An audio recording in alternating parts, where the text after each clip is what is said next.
Vamos a, vamos a pedir la bendición de Dios, ¿no? Sobre el estudio bíblico. Hoy vamos a estar terminando, ¿no? Gálatas, así que vamos a orar entonces.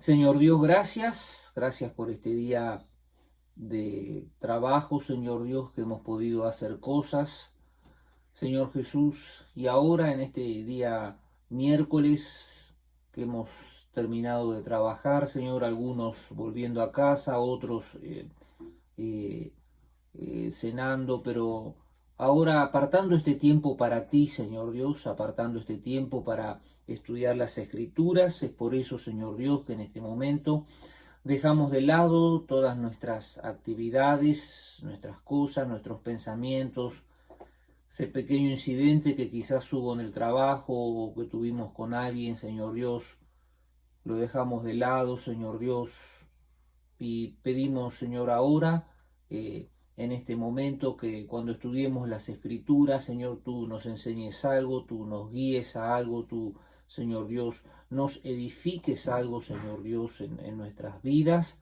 Por eso, Señor Dios, ponemos diligencia, es decir, ponemos, Señor Dios, toda nuestra determinación, Señor Dios, en leer las Escrituras y en aprender algo nuevo para nosotros. Señor, nos ponemos en tus manos. Yo también me pongo en tus manos, que voy a estar trabajando este estudio para que tu palabra, Señor Dios, sea de bendición y de edificación para nuestras vidas. Pedimos esto en el nombre de Jesucristo, nuestro Señor. Amén y amén. Amén, mis hermanos. Vamos a estar leyendo el último capítulo de la carta a los Gálatas. De hecho, se está acabando, ¿no? Toda la sección de los Gálatas y definitivamente vamos a estar comenzando una nueva sección la semana que viene. Vamos a leer lo que sería el capítulo 6 de Gálatas, los versos 6 al capítulo 6, versos 1 al 6, donde Pablo dice: amados hermanos, si otro creyente está dominado por algún pecado, ustedes, que son espirituales, deberían ayudarlo a volver al camino recto con ternura y humildad. Y tengan mucho cuidado de no caer ustedes en la misma tentación. Ayúdense a llevar los unos las cargas de los otros y obedezcan de esa manera la ley de Cristo. Si te crees demasiado importante para ayudar a alguien, solo te engañas a ti mismo, no eres tan importante. Presta mucha atención a tu propio trabajo, porque entonces obtendrás la satisfacción de haber hecho bien tu labor y no tendrás que compararte con nadie, pues cada uno es responsable de su propia conducta.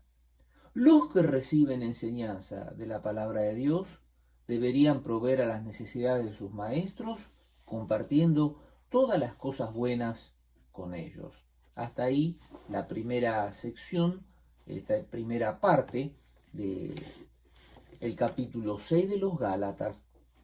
Pablo ya terminó toda su gran discusión, toda su gran exposición sobre el significado de la ley, sobre el significado de la circuncisión y cómo tenemos que vivir guiados, ¿no?, por esa libertad en Dios, cómo nosotros tenemos que vivir literalmente guiados por esa libertad en Cristo Jesús. Y entonces, en el versículo 1, Pablo dice: amados hermanos, si otro creyente está dominado por algún pecado, dice, ustedes que son espirituales deberían ayudarlo a volver al camino recto con ternura y humildad. Aquí se presenta un hecho que es algo que pasa muy seguido en las iglesias y que nosotros tenemos que aprender a manejar, como dice Pablo acá, que somos espirituales. Pablo asume que nosotros somos espirituales. ¿Qué significa esto? Asume que el Espíritu Santo está gobernando mi conducta, está gobernando la forma en que yo hablo, la forma en que yo me dirijo a los demás, la forma en que yo me expreso, los gestos, ¿no? Hay toda una serie de cosas que modifican la conducta de la persona que tiene a Dios en el corazón, que es guiada por el Espíritu Santo. Hay una forma de proceder, hasta hay una forma de mirar.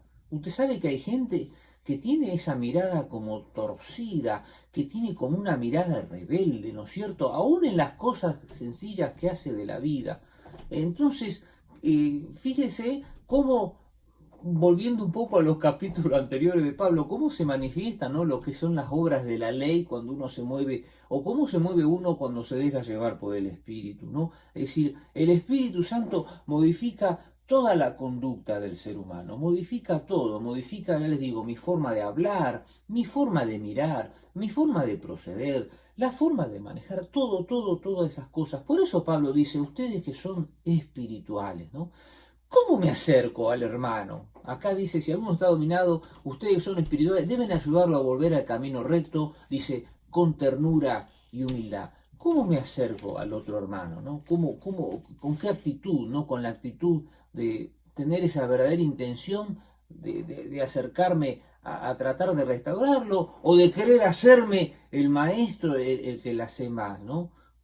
Por eso Pablo dice, continúa diciendo, en el mismo versículo, dice, tengan mucho cuidado de no caer ustedes en la misma tentación. Es decir, si uno no se acerca espiritualmente, si uno no se acerca espiritualmente a la persona, es interesante que Pablo nos dice, tengan mucho cuidado de no caer ustedes en la misma tentación. Y uno dice, ¿y cuándo pasó eso? ¿Cuándo pasó eso? Mire, vamos al principio. ¿Qué pasó? ¿Qué pasó con Adán y Eva? Primero la tentó a Eva y Eva, Adán, en vez de pararse y decir, escucha, mira, Dios no quiere que nosotros comamos del fruto. ¿Por qué comiste del fruto? Vamos a arreglar las cosas con Dios.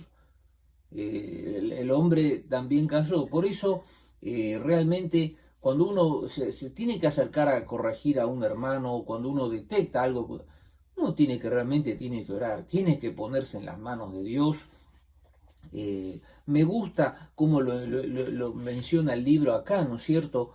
Cuando dice que nosotros debemos ayudarmente al pecador, dice, a volver a una relación saludable con Dios. Es decir, la misión que tenemos nosotros es restaurar, porque la persona que está en pecado, ¿qué es lo que pasa con la persona que está en pecado? Y pierde la relación con Dios. Entonces, cuando uno tiene que asistir a alguien, corregir a alguien, enseñarle a alguien qué es lo que está haciendo, y está restaurando o volver una relación saludable con Dios, ¿no es cierto? Entonces, uno tiene que resistir la tentación, dice ahí la página 52, ¿no?, de la guía de estudios, y cuidarse de no caer en el mismo pecado, ¿no es cierto? Recién mencionábamos el caso de, perdón, de Adán y de Eva, ¿no es cierto? Entonces, repito, el tema frases espirituales, ¿no? Casi eso tiene que ser una lección para nosotros para hoy. Tenemos que ser espirituales. Y cuando me refiero a ser espiritual, es decir, que verdaderamente el Espíritu Santo sea el que está guiando nuestra forma de ser, nuestra forma de vivir, nuestra forma de acercarnos a los otros. Por eso, en el verso 2, continúa diciendo, ayúdense a llevar los unos las cargas de los otros y obedezcan de esa manera la ley de Cristo. Las cargas, usted sabe que son las cargas, y si no sabe, se lo voy a explicar, son los problemas que yo tengo. Y cuando dice llevar uno las cargas de los otros, significa literalmente que yo tengo que tomar lo que es el problema de la otra persona y prácticamente hacer lo mío. Y uno dice, pero eso es muy difícil. Y tenés razón, sí, es muy difícil. Estamos en una sociedad que prácticamente practica y predica lo contrario. Arréglate tú con tu problema y a mí déjame vivir y disfrutar la vida. Y yo Pablo dice justamente todo lo contrario. Dice, ayuden a llevar unos las cargas de los otros, dice, y obedezcan de esa manera la ley de Cristo. La ley de Cristo, una de las cosas es que tenemos que compartir todo. No solo compartimos la parte espiritual, compartimos las cargas, ¿no es cierto? Es decir, y en la medida de lo que puedo, en la medida de lo que tengo, veo y te ayudo, ¿no es cierto? Entonces, por esa misma razón, mis hermanos, tenemos que entender esto de llevar las cargas, ¿no? De asumir que el problema del otro también es mi problema, que voy a estar orando, me voy a estar interesando, voy a estar preguntando cómo le va, qué le está yendo, qué le está pasando, veo si lo puedo ayudar, si hay alguna forma en que lo pueda ayudar. Y a veces uno a veces piensa necesariamente en algo monetario, y no necesariamente estrictamente monetario. Puede ser una ofrenda de tiempo, hay tantas formas, ¿no? de ofrendar, que no necesariamente es una cosa monetaria, tiempo, esfuerzo, poco, una ropa, no sé, hay tantas cosas. Entonces, tercera cosa, ¿no es cierto?, que menciona, ayúdense a llevar las cargas de nosotros. Y luego en el verso 3 dice, si te crees demasiado importante para ayudar a alguien, dice, solo te engañas a ti mismo, pues no eres tan importante. Es como que Pablo, se ve que en ese momento había gente que se creía muy importante, ¿no es cierto? Hermano, justamente eres tan importante, perdóneme, ¿no? Yo voy a refrasear la frase de Pablo, eres tan importante que tienes que ayudar a alguien. Eres tan importante que tienes que ayudar a alguien, tienes que ayudar a alguien, por eso, porque eres un hijo, eres una hija de Dios y estás ahí para dar una bendición, estás ahí para ser sal, para ser luz, para ser la persona que representa a Cristo ahí donde estamos. Entonces, sí que somos importantes. En realidad lo importante es Él en nosotros, ¿no es cierto? En realidad lo importante es Él en nosotros, ¿no es cierto? Por eso tenemos que tener mucho cuidado con el tema de creernos importantes. En realidad somos importantes, pero somos importantes cuando nos movemos bajo su dirección, no bajo nuestra propia creencia. Por eso Pablo dice, termina diciendo, no eres tan importante. En otras palabras, si lo que tú haces lo hace con un ánimo humano, porque ese era el problema que estaban teniendo los judaizantes, lo estaban haciendo con ánimo. Entonces dice, no eres tan importante, ¿no? Te conviertes en una cosa sin valor. Por eso Pablo, en el verso 4, un poco cambia el tema y dice, presta mucha atención a tu propio trabajo. Y acá Pablo definitivamente se refiere al trabajo espiritual, a lo que estás haciendo. Presta mucha atención a tu propio trabajo, porque entonces tendrás la satisfacción de haber hecho bien tu labor y no tendrás que compararte con nadie, pues cada uno es responsable de su propia conducta. ¿Qué es lo que está queriendo decir Pablo acá? Nosotros tenemos un trabajo espiritual que hacer, y eso lo sabemos cada uno de nosotros, y tenemos que hacerlo con diligencia. Pablo a Timoteo le dice, procura con diligencia presentarte a Dios aprobado, ¿no? Como un obrero aprobado. Timoteo era un obrero y Pablo le dice, procura con diligencia. Con diligencia es hacerlo con detalle, con perseverancia, ¿no? Presentarte a Dios aprobado como un obrero que no tiene de qué avergonzarse, ¿no? Es decir, un obrero que usted sabe, ¿no? Cuando usted trabaja, ¿qué espera? Que si el jefe lo ve trabajando, usted se siente bien, ¿no es cierto? Pero ¿qué pasa si el jefe justo llega y usted lo encuentra sentado en el piso texteando o mirando el Facebook con los amigos y el jefe se va a molestar, se va a avergonzar? O sea, usted se va a avergonzar, mejor dicho. Y acá Pablo un poco nos está diciendo esto, presta atención a tu propio trabajo. ¿Por qué? Porque hay satisfacción de haber hecho bien tu labor. Usted sabe, hay satisfacción cuando uno hace bien las cosas para Dios. Tiene que producir una satisfacción eso también. Está bien sentirnos satisfechos, sentir esa nota de alegría, sentir esa nota de decir, gracias a Dios esto me salió bien, ¿no es cierto? Qué sé yo.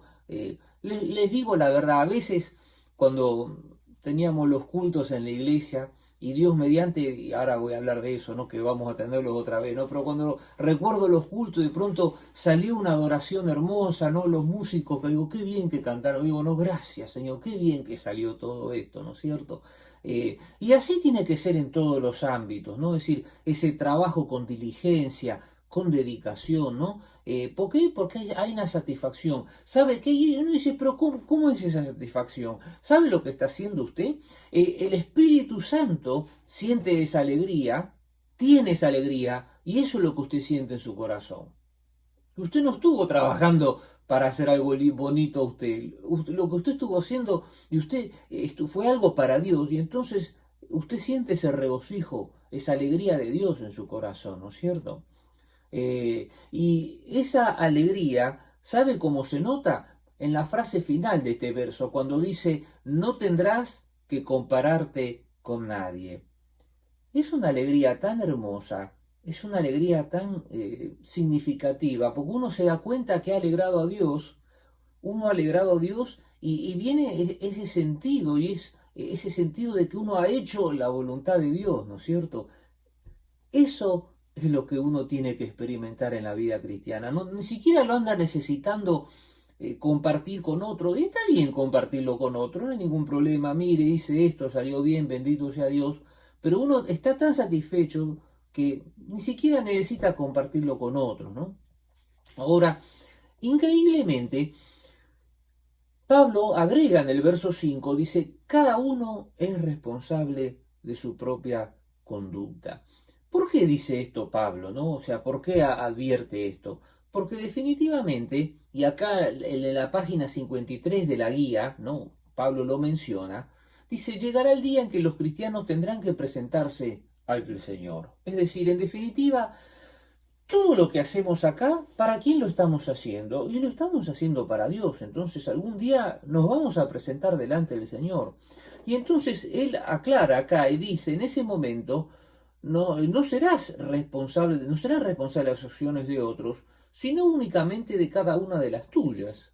Es decir, yo voy a ser responsable de lo que yo hice y tú vas a ser responsable de lo que tú has hecho, ¿no es cierto? Es decir, acá ya no juega, no que el hermanito no me visitó.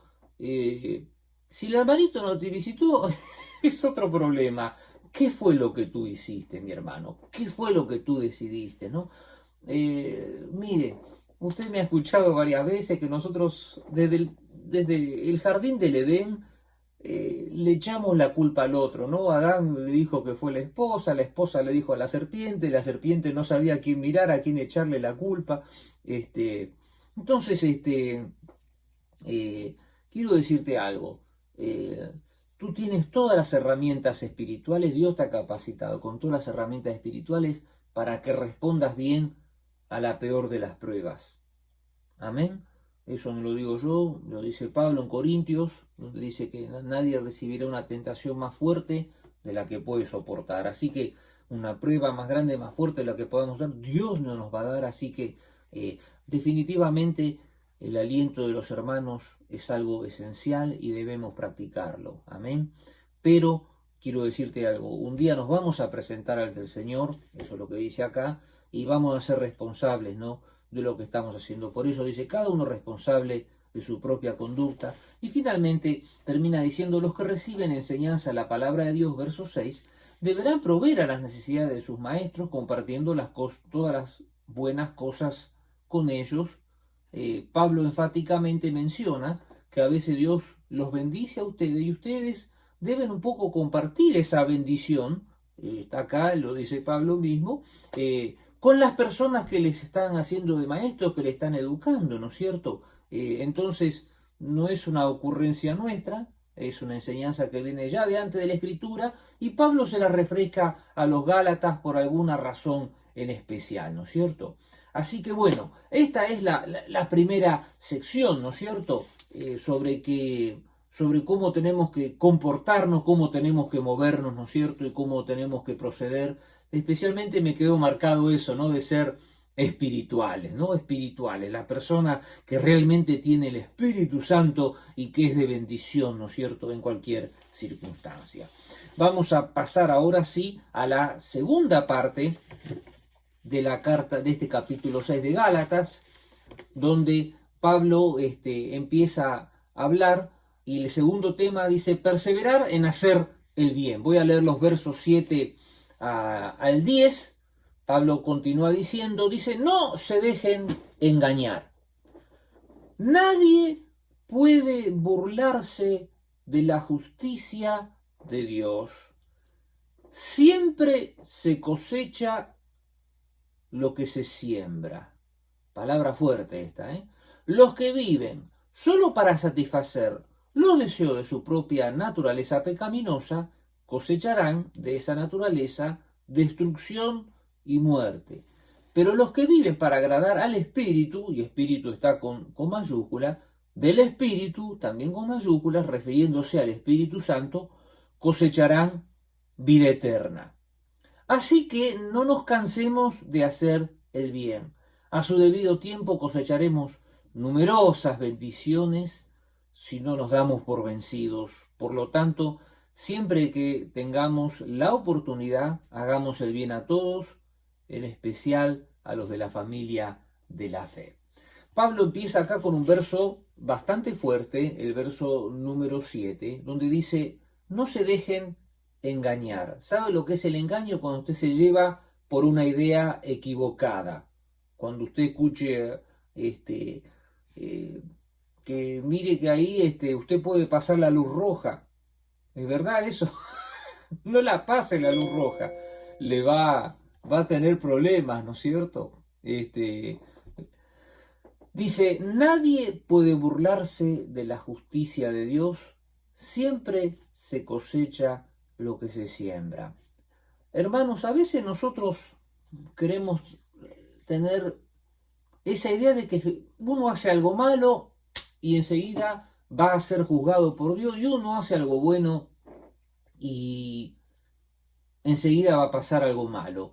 Yo quiero decirte algo, Pablo utiliza un concepto totalmente diferente y fíjense que habla del tema de sembrar y cosechar. Continúa diciendo, siempre se cosecha lo que se siembra.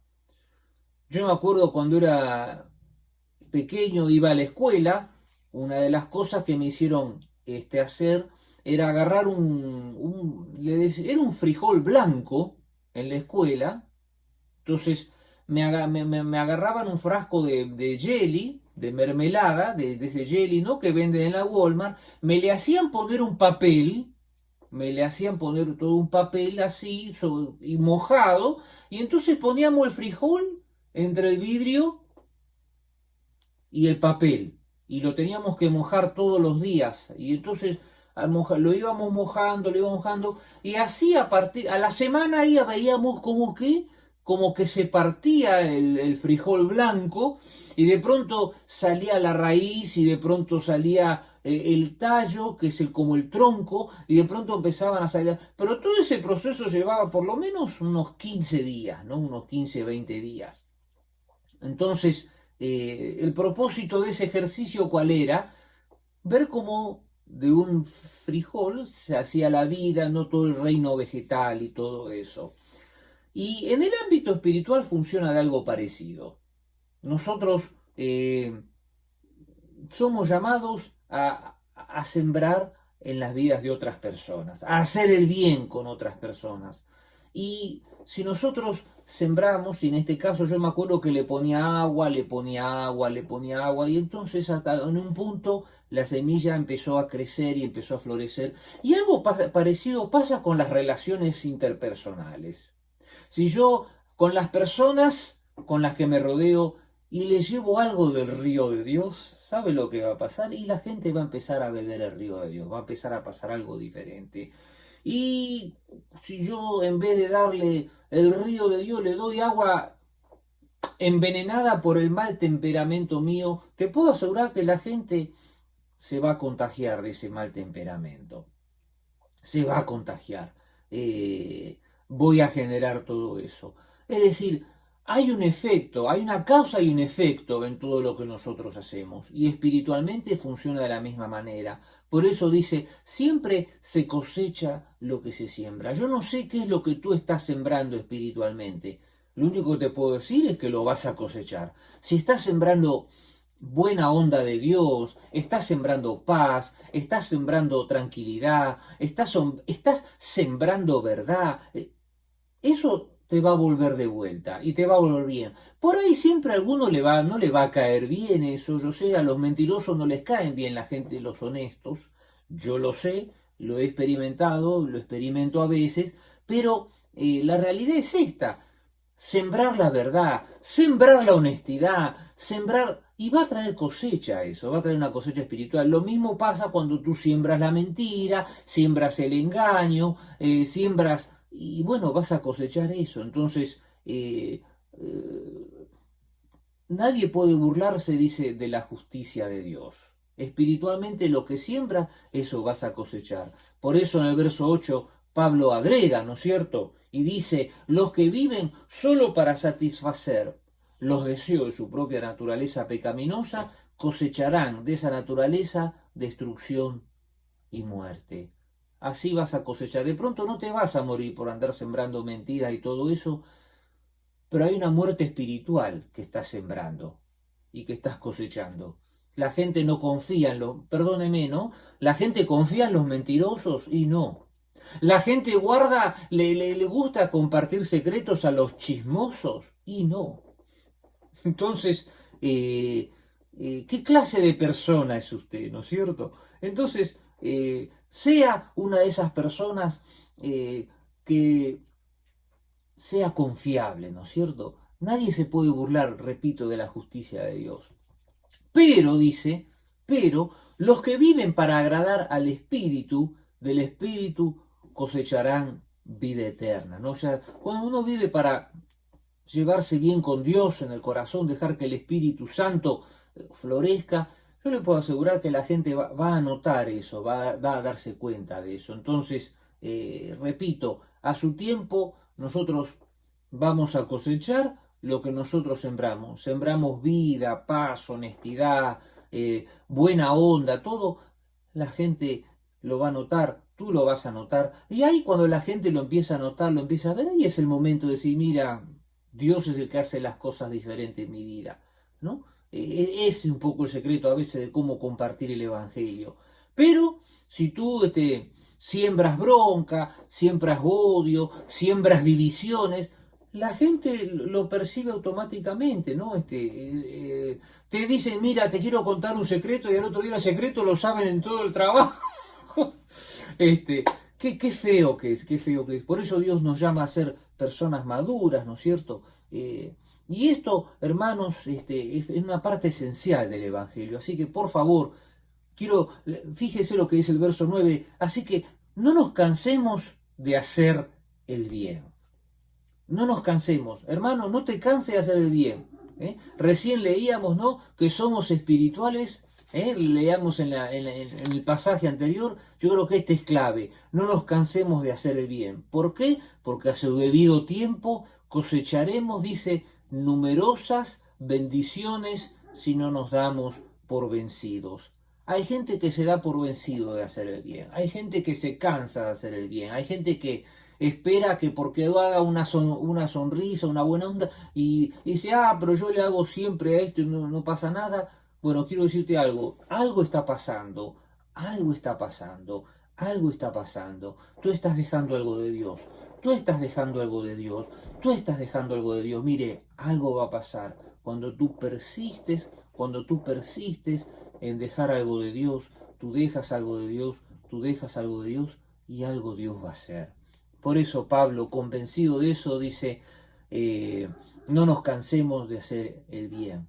Por favor, yo sé que a veces uno le entra esa frustración. A mí también me pasa, ¿no? Y me viene bien releer esta palabra para mí mismo, ¿no? Para mí, ¿no? Juan, no te canses de hacer el bien. Nos cansamos, ¿no? Es decir, a veces pretendemos que la gente cambie en una fracción de segundo, pero bueno, Dios tiene su tiempo. Por lo tanto, dice el verso 10, ¿no? Por lo tanto, dice, siempre que tengamos la oportunidad, hagamos el bien a todos. Tenemos que hacer el bien a todos. Y acá Pablo hace un agregado especial que yo a veces menciono, ¿no? Dice, en especial a los de la familia de la fe. ¿A quién le tenemos que hacer especialmente el bien? A los de la familia de la fe, ¿no? Lo tenemos que hacer con todos, pero tiene que haber una nota especial en los de la familia de la fe. Así que no me aflojen, mis hermanos, no me aflojen.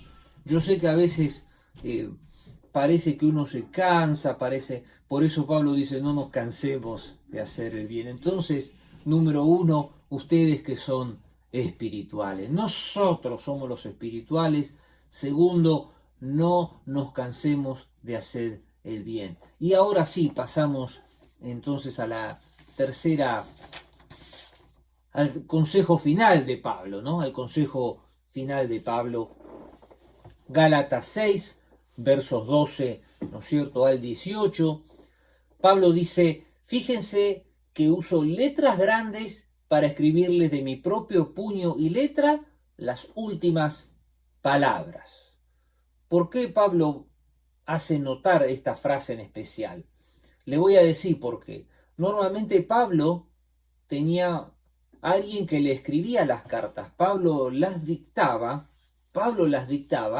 pero había alguien que copiaba esas cartas.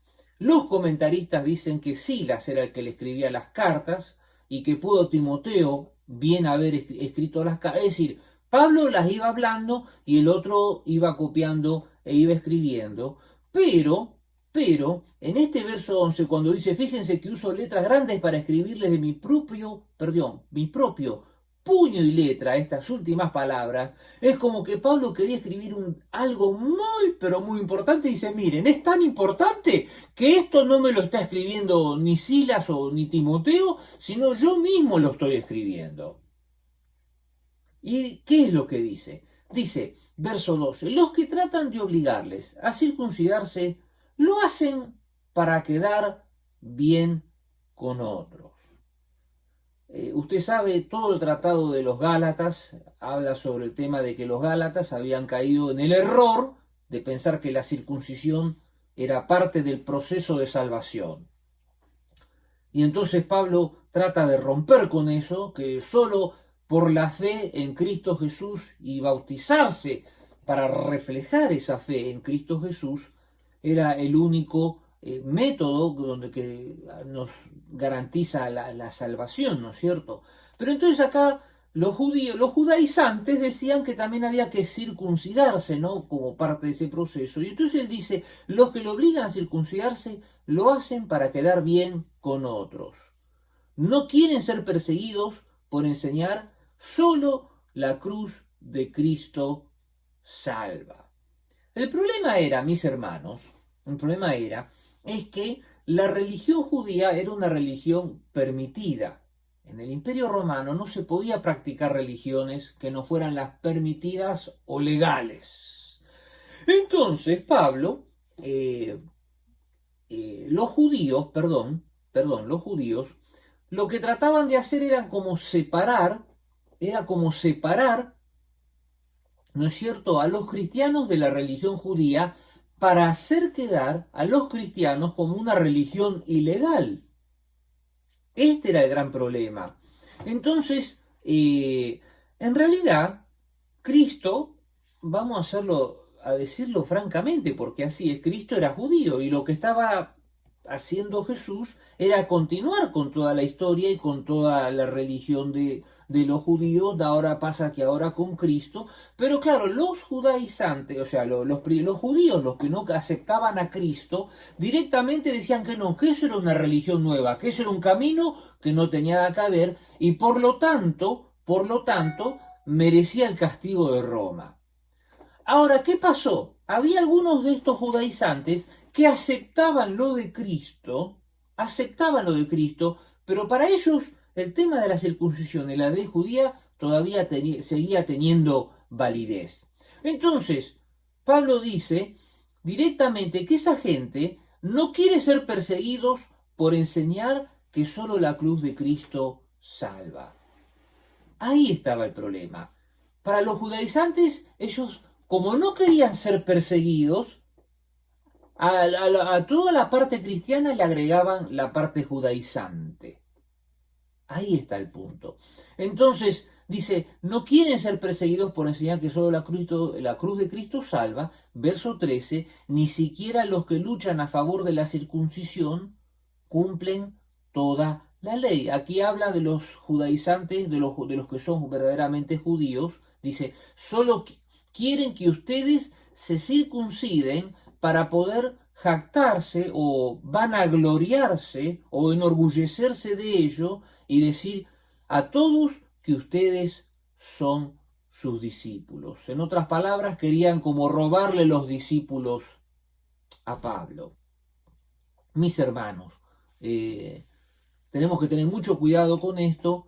Solo Cristo salva. Nosotros definitivamente en la iglesia, nuestra iglesia local, tomamos algunas acciones para trabajar y movernos todos conjuntamente, pero verdaderamente es solo Cristo que salva. Amén. Tomamos algunas decisiones, pero ninguna de las cosas que nosotros tomamos son leyes que van a determinar la salvación de tu vida, pero sí van a armonizar todo el compañerismo espiritual dentro de la iglesia, ¿no es cierto? Por ejemplo, cuando el pastor predica y se supone que todo el mundo se calla toda la boca. Amén. Eso es así, ¿no es cierto? Eso no es una ley, pero es un acuerdo que nosotros todos tenemos para para que la palabra de Dios fluya, ¿no es cierto? Se escuche y sea de bendición para todos. Muy bien. Ahora, Pablo dice en el verso 14, en cuanto a mí, que nunca me jacte o me enorgullezca de otra cosa que no sea la cruz de nuestro Señor Jesucristo. Es decir, Pablo está diciendo, realmente a mí lo único que me enorgullece es la cruz de Cristo. Ahora, Pablo dice esto y es interesante porque la cruz de Cristo era un símbolo de vergüenza en ese momento. Para nosotros ahora no hay ningún conflicto, pero en ese momento hablar de alguien crucificado era la condena legal más desagradable, más horrible que había en esa época, y era una condena vergonzosa. A ver si usted me está siguiendo, mi hermano, ¿no? En ese momento el concepto de la cruz, nosotros ahora en estos 2000 años ha cambiado tanto, que ahora uno usa la cruz, se la pone acá, la cruz anda, no es un símbolo de vergüenza, pero en esa época la cruz era un símbolo de vergüenza. Entonces Pablo dice, en cuanto a mí, que no me jacte o que no me enorgullezca de otra cosa que no sea la cruz de nuestro Señor Jesucristo. Dice, debido a esa cruz, mi interés por este mundo fue crucificado y el interés del mundo por mí también ha muerto. Es decir, la crucifixión se había hecho tan real en la vida de Pablo que primero dice, mi interés por este mundo fue crucificado. Es decir, sus intereses sobre las cosas de esta vida ya no tenía más vida, y no solo eso, dice, el interés del mundo por mí también ha muerto, es decir, las cosas que le podían interesar de acá tampoco ya había muerto, es decir, ya no tenían ninguna influencia sobre su vida. Pablo dice, no importa si fuimos o no circuncidados, lo que importa es que hayamos sido transformados en una creación nueva. Y esta frase es decisiva, la tercera frase decisiva, ¿no?, de todos estos pasajes que acabamos de ver. Una creación nueva. Yo soy una nueva creación. Es decir, el momento que acepté a Cristo, yo nací de nuevo, soy una nueva creación, ¿no? Por eso él dice que se crucificó mi interés por el mundo y mi interés del mundo por mí es decir, todo se crucificó, soy una nueva creación, ¿no? Esto son las tres frases, ¿no?, de este capítulo 6 de Gálatas, donde decíamos el primero, que nosotros somos los espirituales, nosotros somos los espirituales, lo que tenemos el Espíritu Santo. El segundo, no nos cansemos de hacer el bien, y este tercero, somos una creación nueva, no somos una creación nueva. Por eso dice que la paz y la misericordia de Dios sea con todos los que viven según este principio. Ellos son el nuevo pueblo de Dios. Yo soy la nueva creación, yo soy el pueblo nuevo. Entonces voy a ser de bendición para los demás. Por eso Pablo dice de ahora en adelante que nadie me cause problemas con estas cosas. Es como que Pablo da por cerrado el tema, ¿no es cierto? Lo da por cerrado. Nadie me cause problema con estas cosas, pues yo llevo en mi cuerpo cicatrices que muestran que pertenezco a Jesús. Es decir, no solo Pablo presenta toda una argumentación. Para esta altura del ministerio, Pablo ya había sido apedreado, ya había sido golpeado con varas y con latigazos, como diciendo, si hay alguien que pagó el precio del Evangelio, aún con castigo físico, había sido él. Creo que el castigo físico más fuerte que había sido recibido, uno de los que recibió mayor castigo físico, había sido Pablo, ¿no? Hasta ese tiempo.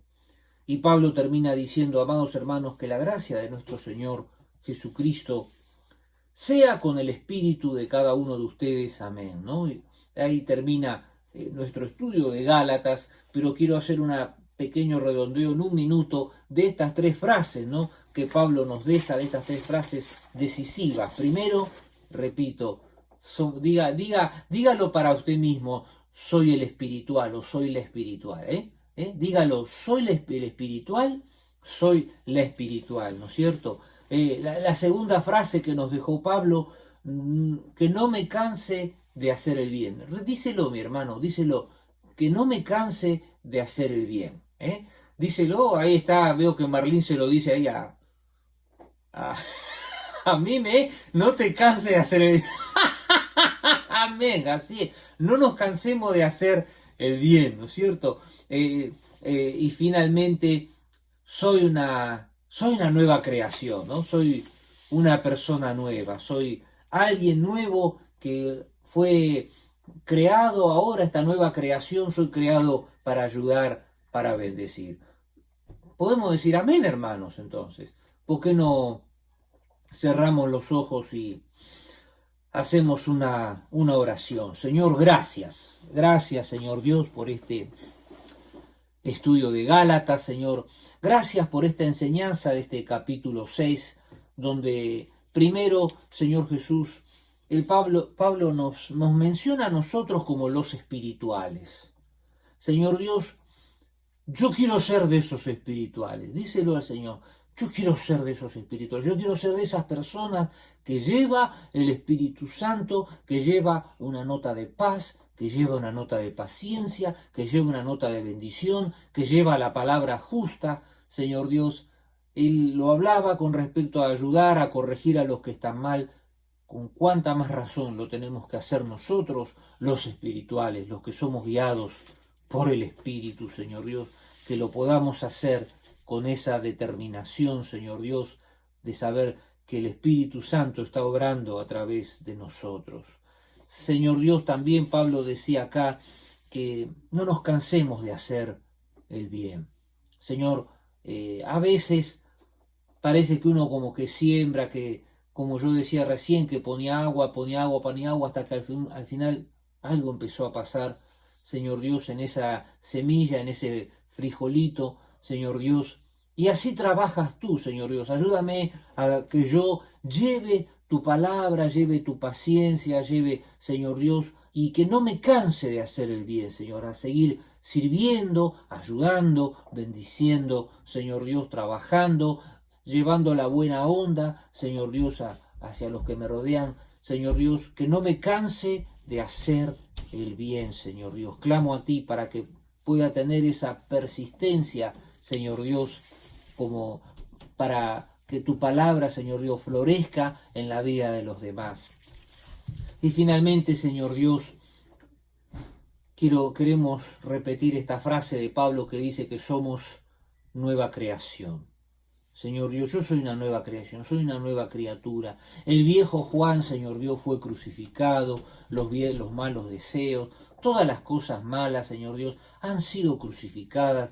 Por eso, Señor Dios, yo soy una nueva creación, yo soy alguien que ahora, Señor Dios, va a moverse con esa fe, Señor Dios, con esa seguridad y esa confianza, que soy un hombre nuevo, que soy una mujer nueva, Señor Dios, que las cosas del pasado no tienen ningún efecto sobre mi vida, todo lo contrario. Lo único que tiene efecto en mi vida es el Espíritu Santo, Señor Dios, que trabaja a favor de los otros. Señor Dios, que podamos ser, como dice Pablo, en Filipenses capítulo 2, como luminarias en este mundo, como luces en este mundo oscurecido por la maldad y el pecado. Señor, gracias por esta palabra, gracias por esta reflexión. Señor Dios, nos despedimos en el nombre de Jesucristo, nuestro Señor.